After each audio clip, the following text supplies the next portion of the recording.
The Nice Guys is the newest film from writer-director Shane Black. Shane Black exploded into the film business in 1987 with Lethal Weapon, and then had those huge spec sales with The Last Boy Scout, The Long Kiss Goodnight. He reappeared after years out of motion pictures with the Val Kilmer, Robert Downey Jr. star, Kiss Kiss Bang Bang, which is a great pulp LA noir film. And actually, it's probably the film that are bringing back Robert Downey Jr. and led to his part in Iron Man. Ryan Gosling plays a private detective named Holland March. He has a young daughter, and he's a kind of a screw-up detective, but he gets the job done. And then there's Jackson Healy, played by Russell Crowe. He's a tough guy. He actually reminds me a lot of what Bud White could have been as he got older. It's kind of a cool casting and play on that. In 1977, a porn star gets killed. Holland March gets hired to find this other girl. Jackson Healy gets hired to beat up March to stop him from finding that girl. People get killed, other people get killed. Typical noir fashion, it all ties back in, which is, if you like these type of movies like LA Confidential, Kiss Kiss Bang Bang, kind of Lethal Weapon, Chinatown, any of those noir style movies where everything seems like it's different and then all comes together at once is your type of movie. The action, really cool and fun. This movie makes you laugh the entire movie. The interplay between these two characters, it's great. This is what Shane Black's the best at. Murtaugh and Riggs, the characters in Last Boy Scout. Like, you want to spend more time with these guys. I didn't much care for Ryan Gosling in Gangster Squad. Not that I don't find him a good actor, I just didn't know what he was doing with his voice and the way he was playing him, whatever. But man, does he have some comic chops in this. He's so good. He plays this guy that's like, always seems like he's over his head. A little bit on the bottle. A lot on the bottle. He's fun.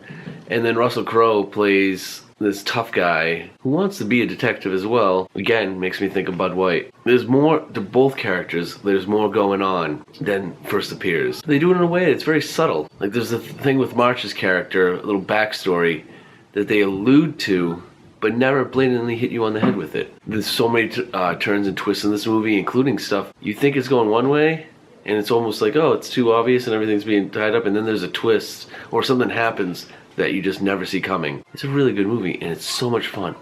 I think if you like Lethal Weapon or those type of movies, and you've been longing for a movie like that, this is that movie. Apparently it was originally supposed to be developed to be a television show, but then it was going nowhere, and now it's become a movie, which, funny enough, I wrote a neo-noir modern day film, not 1977, which this movie nails that time period. It feels like it was made in that year. Everything about it, from the soundtrack to the look to the style of filming.